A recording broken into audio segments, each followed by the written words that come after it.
This is Ryan Conley from Film Riot, and you're watching Film It VFX Studios. What is up, guys? My name, of course, is Carlo, and welcome to another Talks podcast show. I'm very excited to have Mark Beauchamp on the show today. A fantastic guy, an actor. He has a fantastic Instagram page, which obviously Mark will talk about that at the end of the show, which is great.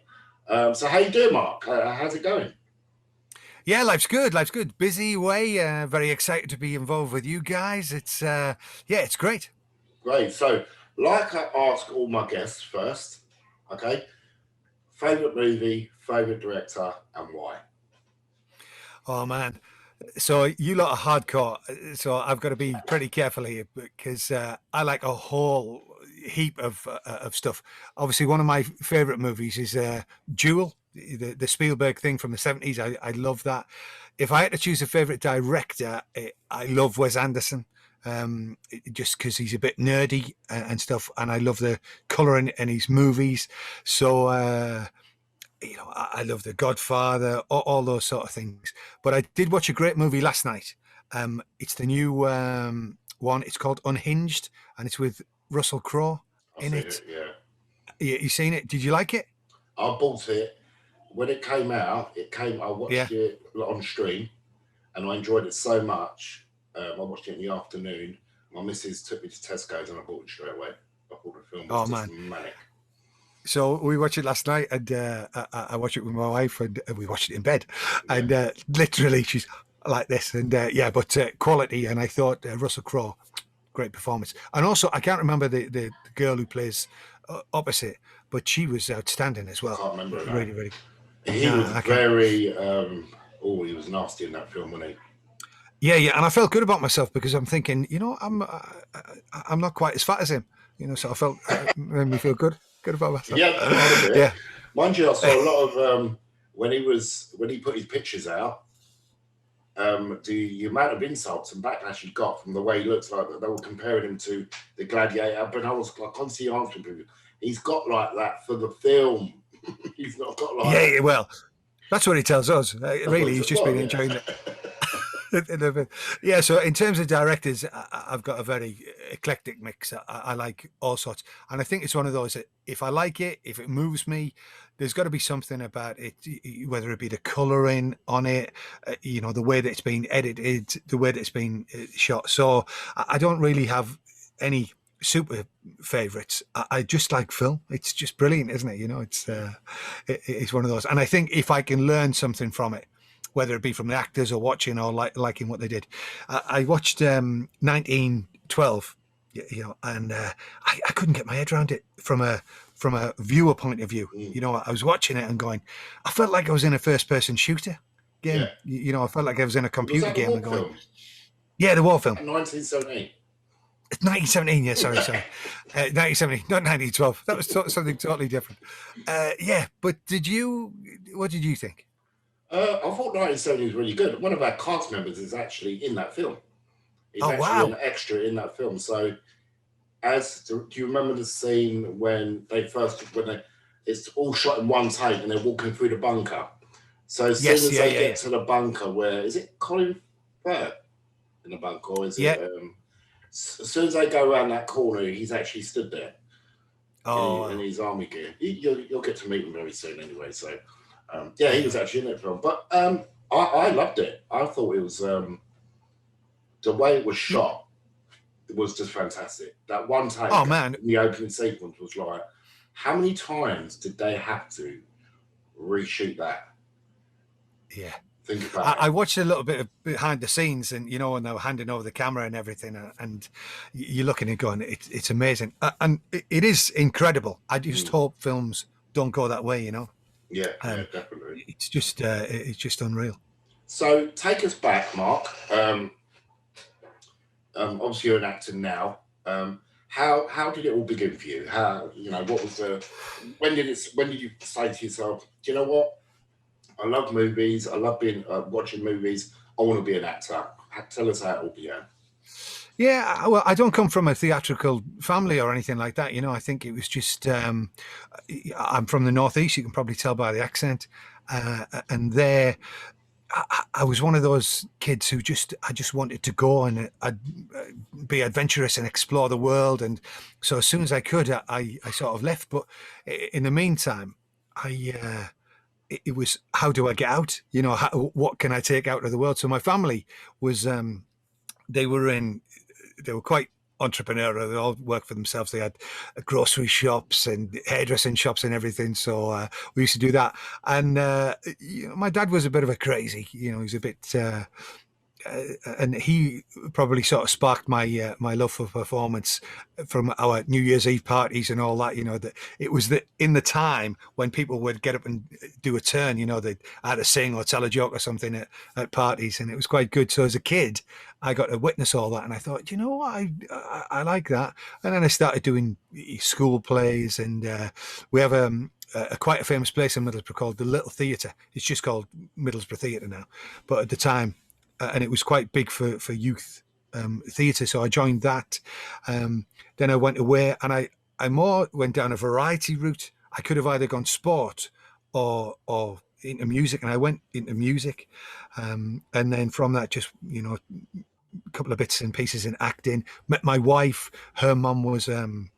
She used to work a lot on Brookside, and from that I got a part on Brookside and Hollyoaks, and then a few plays, and I toured a lot of the theatres up and down the UK, the B-list theatres, in different shows and things like that. So yeah, it's just always been in my blood.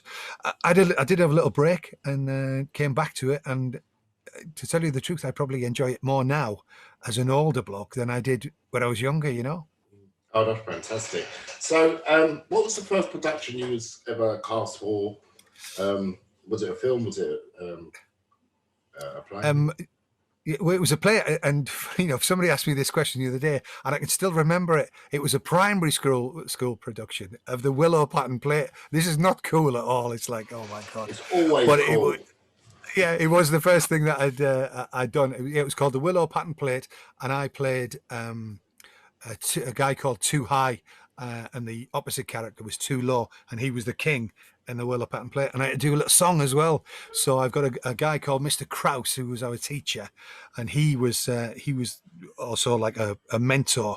He sort of influenced me to go to Middlesbrough Little Theatre. So I remember that. And the first sort of TV thing was probably Brookside. That was probably the one I got on there. And there was something on Brookside called the Jordache case. Yeah, so the first TV I did was Brookside. Got on there, and I was in I think it was about 6 little episodes of a case called the Jordache case, and I played a copper in the court. So it was a courtroom. And funny enough, here we are playing another copper. But I've been promoted. I think. Yeah. Well, at that time as well, I had hair and and everything. Probably a lot. I will have to try and find some pictures, or get Mark to send us some pictures. Yeah, I've got hair and much slimmer. But like my wife always says, she says I've got a bit of a rum deal here. She said when I met you, you had hair, you could see, and you were fit. Yeah, meaning same here. Now I've got no hair, unfit, and blind as a bat. Yeah, well, I'm in the same boat. She keeps looking at me every day saying, "What happened? What happened to you? It looks like you've gone in a washing machine, come out the other end the wrong way round." Yeah. So tell us a bit about, because you say, was it Brookside, Emmerdale, and Neighbours, not Neighbours? So it was, Brookside and Hollyoaks I did, and I was lucky enough to work with Anna Friel. I mean, these were only small, really, really small bits, but Anna Friel at the time, she was a soap actress, but there was something about her that, when she was on set, you knew that she was going to go on to bigger and bigger things, and obviously, she has. It's good, but I think it's one of those things that when I was, growing up, I'm not formally trained. It was literally working in the theatres, doing the shows in the theatres. That's how I learned the craft. So I come from a very much a theatre background, and then moving into TV and film and stuff. It's a whole different ball game. Funny enough, this week I've been gifted. Somebody's given it to me. A course. So I'm going on an acting course at Shepperton Studios. So I'll be there for 3 days. Yeah, Wednesday, Thursday, Friday, and it's more for soap opera productions, because now they do a lot of multicam work on that. You know, so it's how to act around that. So I'm very much. Yeah, I'm very much looking forward to that, and it's with an EastEnders director. So their publicity, their publicity is the director and Phil and Grant Mitchell. You know, so when I walk in, you say, "Hey, he could be a northern brother of Phil and Grant Mitchell." He could be. He could be the brother of a copper from Mitchell. Yeah. There's a theme coming through this, isn't there? You know, that started out as a PC, and now, you know, being cast as you know, DCI and stuff like that. That's great. So tell us a bit about. Obviously, I'm quite interested actually. You working, you know, doing a couple of bits in soaps. Stress levels and. Did you get nervous? How did you feel when you first got your first part? Not at the, I mean, you know, they were tiny sort of things, you know, like one line and stuff like that. So as a youth, I don't think you have that much fear, and I didn't really realize what it was. You know, it was, you know, one of those things where you just go and start it. And you know, I'd been stuck at the back as an extra, as they call it then, and now they call it, I think, supporting artist. And I, you know, I fudged in a line, and they said, "Oh yeah," and then there's another one, and I think I had to say to it, Sinbad, who was a guy in it, "This way, sir," and that's it. So in terms of stress levels, it was much slower than it is now. I think now it's very quick on set, you know, 1 or 2 takes and that's it, you're done. It was a little bit slower. But the interesting thing about working at Brookside and Hollyoaks is it's all closed set. So you go there and everything's set up, you know, there's the bar there and you're working there all the time. So it's great. I mean, there was some days we'd go and not get used at all. You know, you just sit in the canteen and wait. Now, I think production schedules are so strict that bang, bang, bang, they know what to do and you know, job done. So, yeah, I think it's a world apart. So, where did you go from there? I mean, did you say, you know, was it film? Was it short films or? Just travelled. I mean, coming back into, you know, the business. So it was, most of my stuff had been live theatre and that type of thing. Music stuff. I'd done a lot of music stuff as well. Then took a break. Obviously, family comes in, and you know, since coming back, film, it really takes me. And this is a terrible thing to say. There's not too many lines to learn, and you know, you get a chance to do it again. Whereas with live theatre, as you know, that's it. If you mess up, you got to dig yourself out of it. Where, you know, I really enjoy the camera work now because you got a lot of time to polish and craft things, and you can have a look at it and re-go and redo it again. It's brilliant. So been doing it. During the lockdown, I was really busy. I was doing some student films, independents and everything. And a lot of people knock sort of student films and independent films. But it's a great way to learn your craft. You know, 100%. I can, you know, I can polish, and also it keeps you sharp. So people saying, "Oh, you know, we're not working." I was doing loads. Unfortunately, I had a live tour. I was doing some Shakespeare stuff that was live. So I could still work, which was brilliant. But the student films, you know, I don't think I'll ever stop doing those, even, you know, unless this, you know, work commitment on, just because they're the people of the future. You know, they're the ones that are working now, and from it, I've got a lot of work. So some of them are paid, some of them, you know, you get paid because they've crowdfunded. Others, I go there for maybe showreel material. In fact, on the showreel that I've shown you, there's a couple of you know, student films on there, and the quality level is like amazing. Yeah, I mean, I've got quite a lot of friends that do student films. I mean, one of my friends, the Zander brothers, I don't know if you heard of them. They made a film called Cosmos, and oh my God, that film was just literally mind-blowing.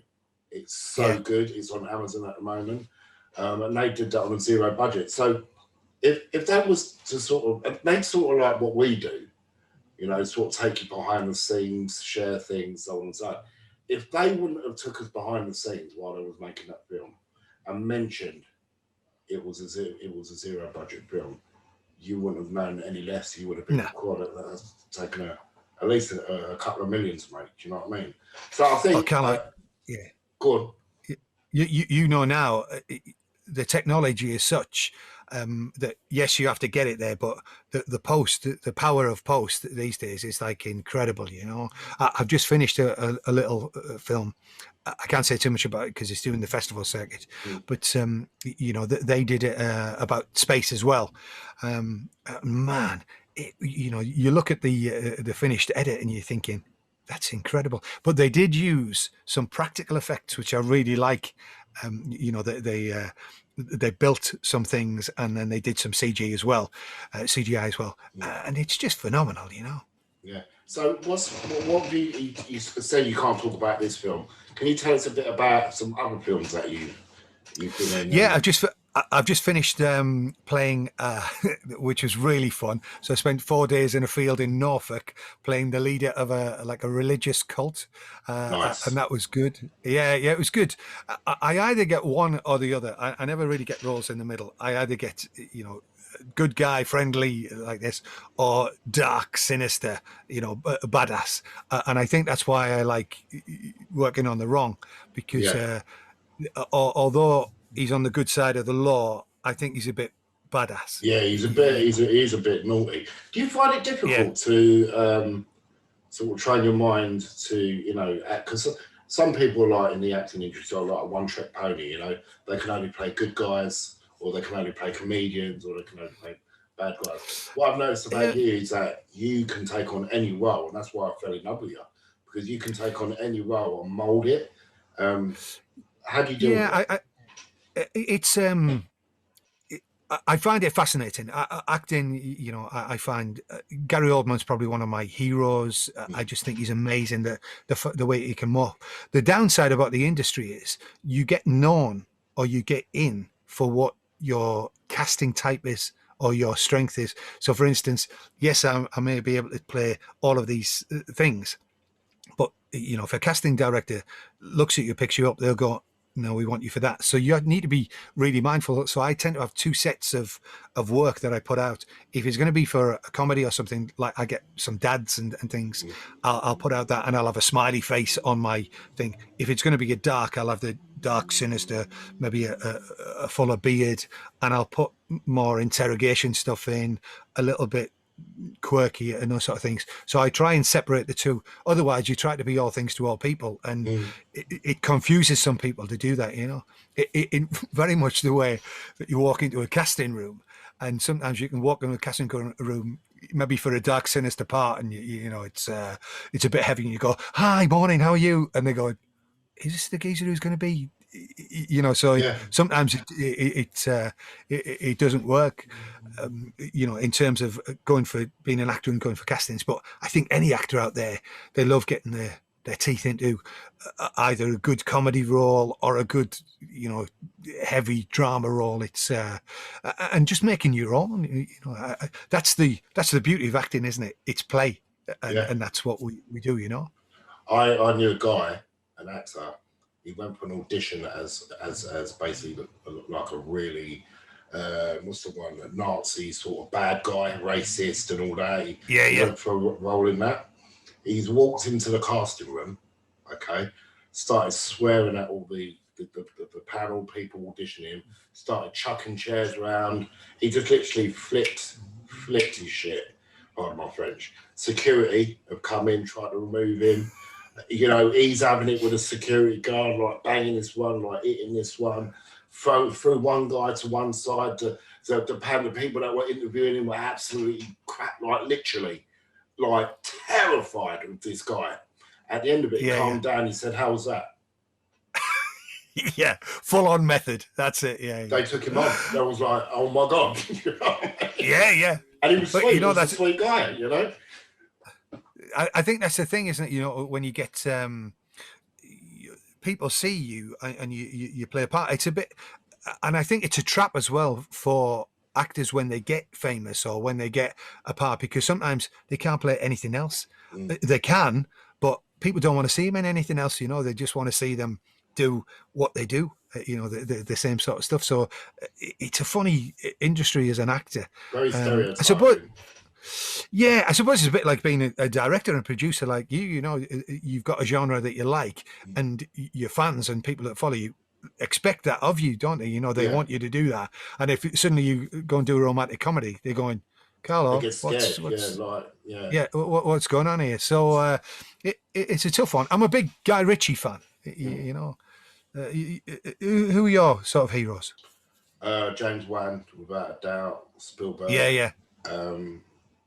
James Wan at the moment, he's just brilliant because obviously we've seen him do the horrors, and we've seen him do the action films with the Fast and Furious. So he seems like he can sort of take on any job and do it well, you know. And that's what I like. But my classics are my Spielbergs and stuff like that. Do you know what I mean? I like. I'm an ET fan.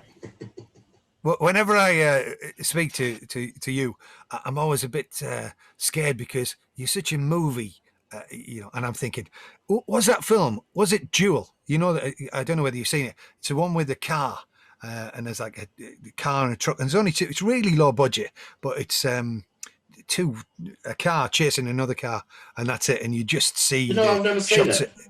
I've got it up there. I bought a Spielberg Blu-ray box set, and it's like that, and it's that long, and it's got books in it. Yeah, and I've got to watch it. Man, it's incredible. I mean, it's dated now, but you know, you watch it and you think, whoa, you can see everything, you know, where he's come from and stuff like that. It's brilliant. Fantastic.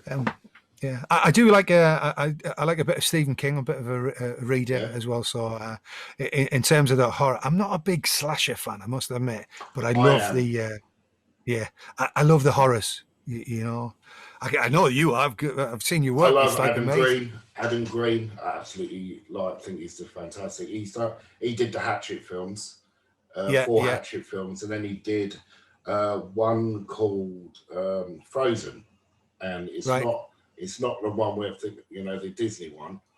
You might have heard of it. A couple basically go up in the ski lift. Right. So they asked the bloke downstairs, please, can we have one more go? And he's like, no, you can't go up there. You can't. I'm about to close. Yeah, I'm about to close. Anyway, they change shift, and then the two go up in the ski lift right to the top of the mountain, and the other guy thinks they've gone, and he switches the ski lift off, and they're trapped on this chair in freezing conditions, with like a 600-foot drop that they can't, 200-foot drop, however you want to call it, down, and they can't get down. But all there is packs of walls underneath. Oh. Like, if you can see it, it's called Frozen. Yeah. It's absolutely like edge of your seat. It's not a slasher. Yeah. It's just on the edge of your seat. No, don't do that. Don't do that sort of film. You know? Yeah. Those I love. There's a great film with Robert Carlyle called Ravenous. Yes. I don't know whether you've. Oh man, that is like incredible cannibalism and all that sort of thing, but very, very well done. And I think I must have seen that about 8 times. Just brilliant. But I don't think he got a massive release over here. I was working in Norway at the time, and I saw it over there, and we were just watching it all the time. It was just amazing. Loved that. That's why. Have you seen the Hatchet films? Yeah, well, when I was a kid, you know, I haven't seen, that, but when I was a kid, I was brought up on Texas Chainsaw Massacre, or, you know, all those, classics and stuff like that still scare the pants off you right now. Pure practical. The gore factor in it is all practical. There's no CG. You know, it's just absolutely. A lot of people class it as a little bit silly. Yeah, but then a character that comes back from the dead that lives in the swamp, you know, the storyline's out there anyway. So Yeah, but do you know what? Everything's of its time, isn't it? You know, those sort of things. I remember watching those as a kid when I shouldn't have been watching because they were 18, and you know, scaring the pants off you, and you never thought that's outrageous or that's, you know, that's not you know, that's so bad it's silly. You were literally drawn in, and what I do love about those sort of films is they're like pioneers, aren't they? You know, they're the ones that go first, and they've paved the way for everyone. Yeah. So you know, and they're the ones that have to solve the problems. Like, how do we cut somebody's arm off and you know, and get blood and gore going out and make it look real and stuff? You know, just brilliant. When I watch the sort of behind the scenes of films like Hatch and stuff like that, like Adam Green, sorry, he always does the amazing behind the scenes. So on each DVD, the behind the scenes are like nearly 2 hours long, even longer than the movie. And some of the stuff that, you know, the effects that he pulls off in the film looks so good, but yet they're so simple.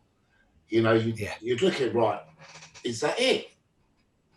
Is that all it takes? And it's like an amazing learning curve, you know. It's just great fun. It's just great fun. Yeah, and I think what I love about film at the minute is now that everyone's so open. You know, they're showing how to do stuff and everything. Whereas I think before, you know, back in the day, it used to be a little bit cloak and dagger, and you know, don't now. This YouTube's a brilliant resource, isn't it, to look and find stuff and everything. Even for actors, it's a great resource. You know, you can find lots of stuff out there to do it. It's brilliant. Yeah, I think I know. You know, we're not Hollywood, are we? We're independent film, and I think there's no harm in sharing what we do because, you know, there's people out there that want to take that leap. There's people out there that want to be a director or an actor.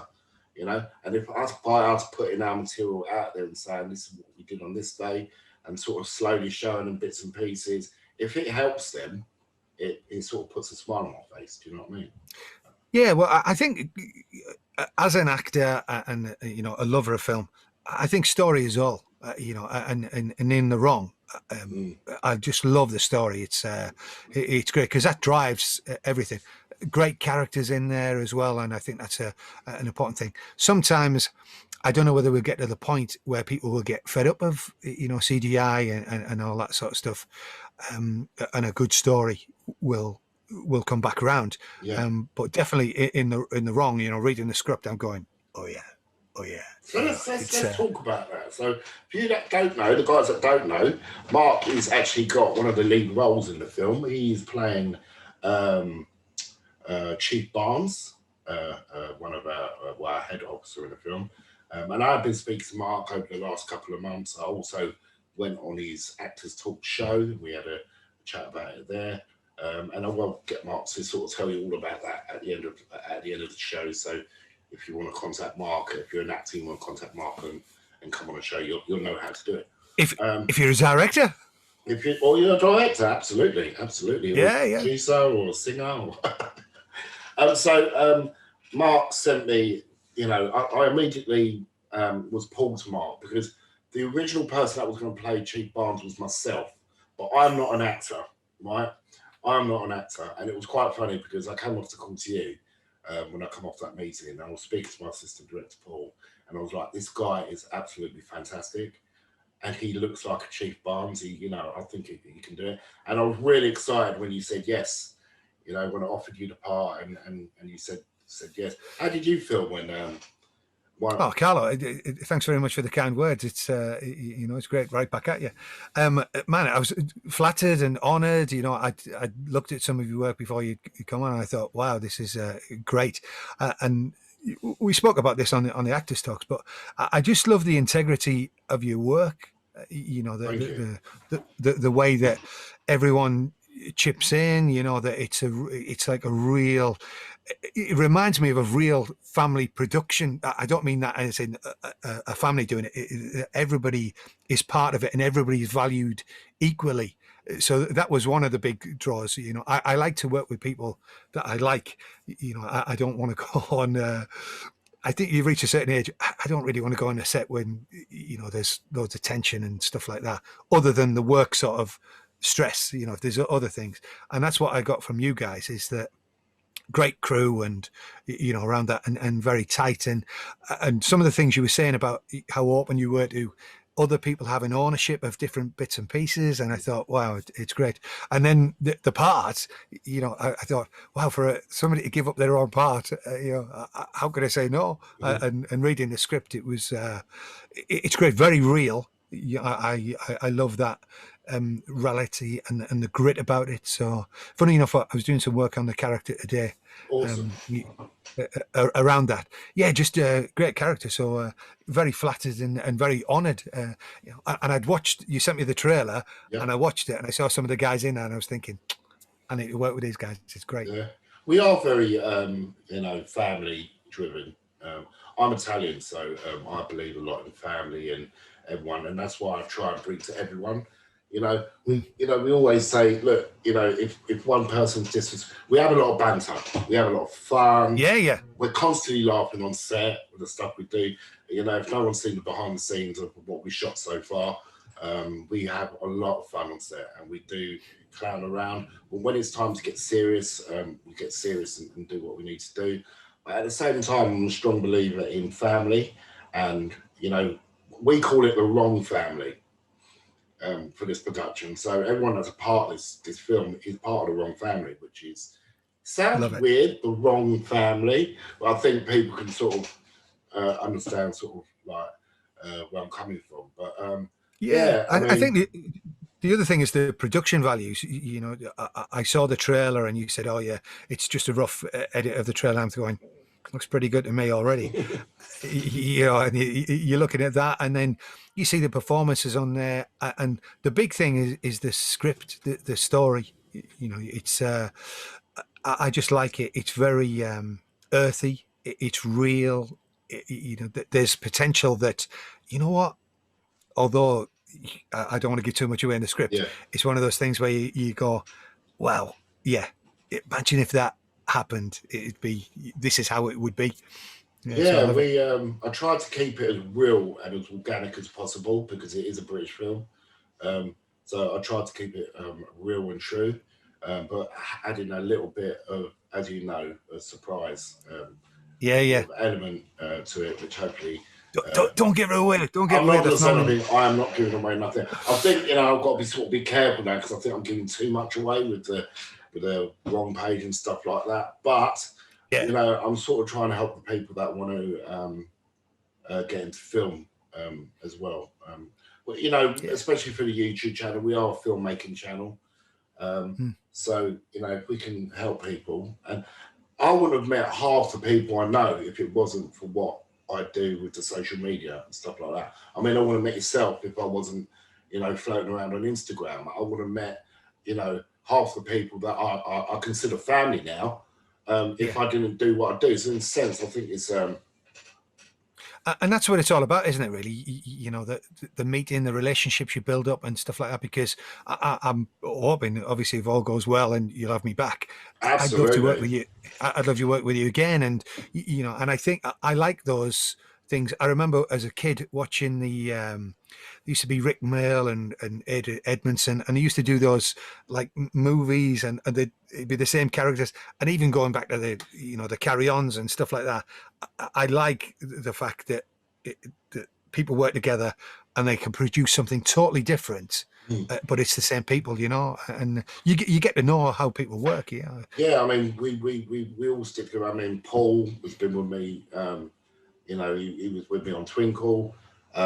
Even though that wasn't the best film in the world, but he was still with me. You know, our sound guys have been with me. We've got our own team that sort of stick with us, and they're learning, you know, and they're loving. Hey, Carlo, it's really interesting you say that, you know, about it, not the best film in the world, because we're our own harshest critics, right? We are. You know, but I always say there's a great there's a poem, I can't remember who wrote it. It's called "The Man in the Arena." And whenever I hear anybody criticize anything or anyone, you know, I say there's a great poem in it about it. And what it is people on the outside looking at, you know, the person down there working hard, doing it, and then the others are just going, oh, like this, you know.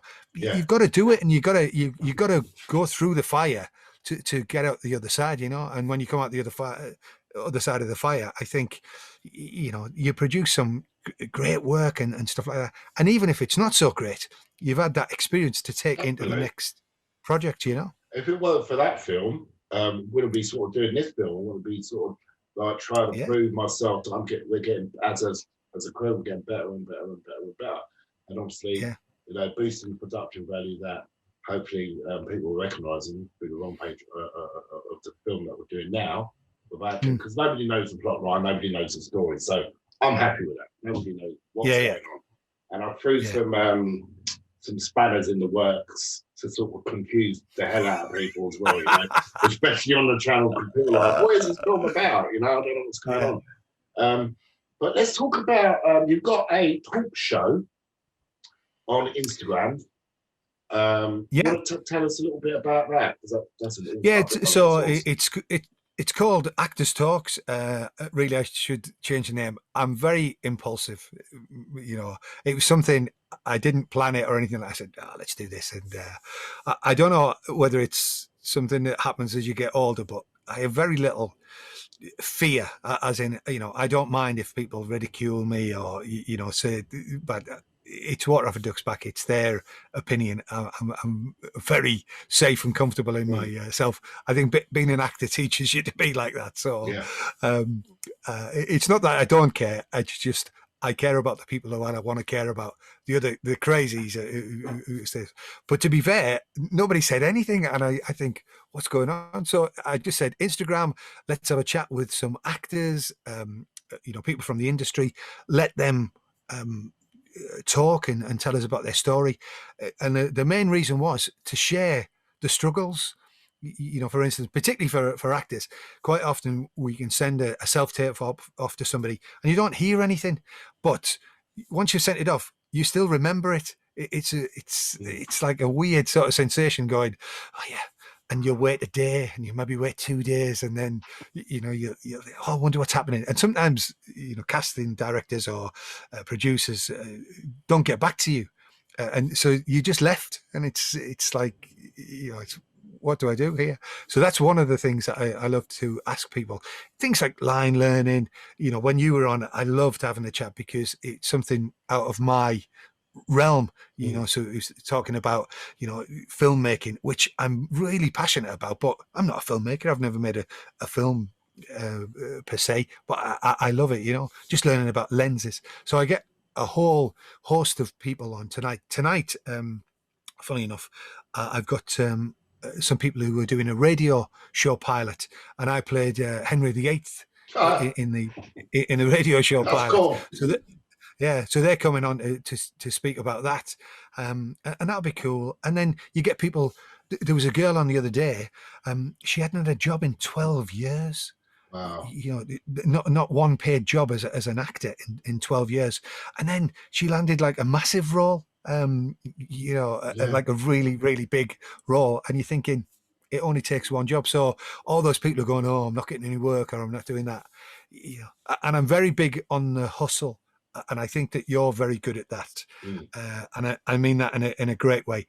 You know, finding great locations, meeting people, interacting, and everything, because that's the way of the world. We get on by having relationships with people and stuff. So that's what actors talk. I do have a lot of sweating finding location. Nobody sees what goes on behind the camera when I'm sort of there with my hands in my face, like crying, like, what am I going to do?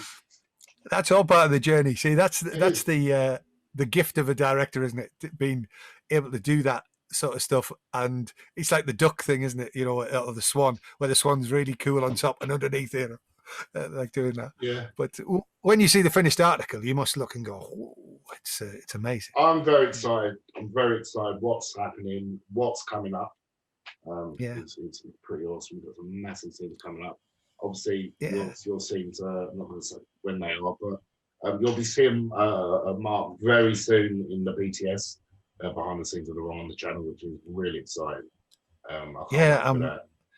I'm looking forward to getting in the zone. And what's interesting as an actor is I like it when people don't know it's you.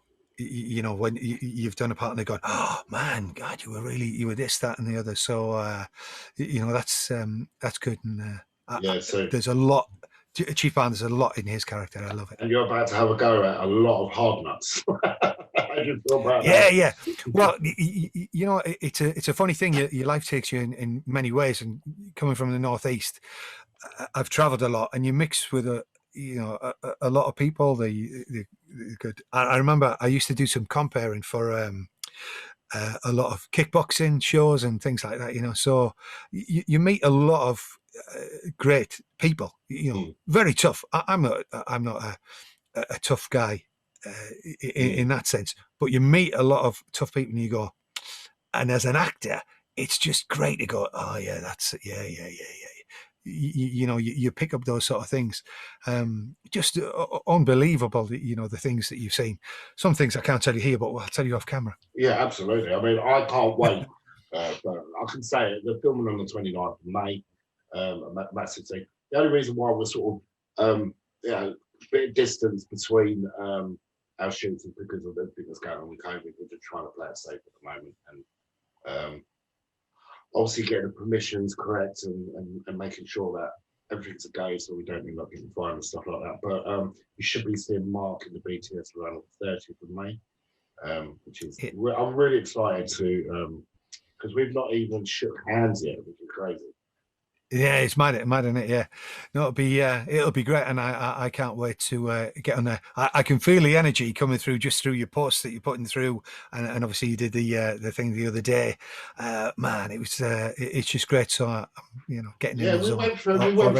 We went through a bit of a sort of not a depression stuff, you know, with COVID. You know, like oh my god, it really kicked us to the curb. You know, then again, it's done with everyone, isn't it? But yeah. And it's those laws, I think, that they get us and they bring us up, because then you love filmmaking even more, because once it's taken away and you can't do it or for one reason, and you get back into it, it's like, yeah, let's do this. I'm in the editing suite at the moment, and I'm, you know, with all the absence that we've had where we haven't been able to go filming, I need to add a new scene, and I can't because we got to shoot the scene first. And obviously, you know, it's been like, oh my god, you know, so I'm just literally staring at Avid, you know, where I'm editing, and I'm looking at it and thinking, I can't go nowhere else, please. It's crazy. So, what's next apart from doing a couple of films with me? What's next for Mark? Where does Mark want to go? So I've got a couple of features coming up, which is good. That'll be one in September, and that is by Warren Dudley. He was a guy, he made the Bromley Boys. So I've got a part in that, and he's a local. He lives down in Brighton. Right. And so that's a feature that I've got going. So I'm really looking forward to that. And then I'm in an American film, which is great, with a guy called Shay Lauren, and he is flying over. So he does some productions over in the UK, some productions in the US, and he sort of mixes that in. So he's coming over, and that will be December time in there as well. Yeah, waiting to hear back on another couple of parts. And then for the summer, I'm actually touring again, and I'll be doing Sherlock Holmes, of all things, and a Shakespeare play.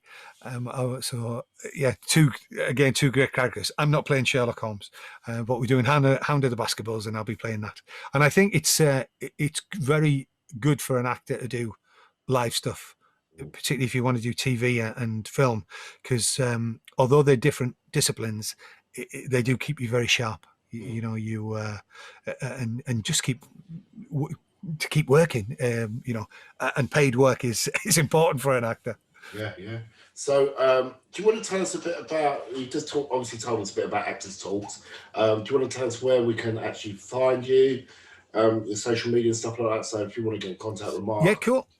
Yeah, I'm not huge on social media, so I'm on Twitter, Facebook, and everything. But probably the biggest one is Instagram, and it's just my name. So I didn't even make a thing up. So just I'll post the links in the description, guys, so you can you'll be able to click on it and go straight. Yeah, Mark Beauchamp 71. If you're into photography, I have another channel. It's an Instagram. I haven't posted on it for a little while, but it's black and white photography, very cinematic, some of it, and I write small stories to go with the photos, and that's Beauchamp, which is Kram. So it's my name backwards, Mark backwards.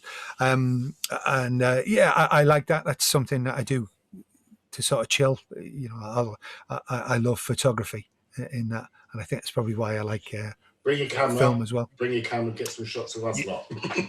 Yeah, man. Yeah, I love it. I can't wait to see the. I love the posters that you make as well. You know, that's one of those things I love. Your work reminds me of like a lot of classic stuff. You know, I really like it. That in 50 years' time, people are going to look back and go, "Yeah, that's going to be." Yeah. Well, hopefully they do it right now, but I'm saying it's got that feel as well, that it's got longevity about it. You know.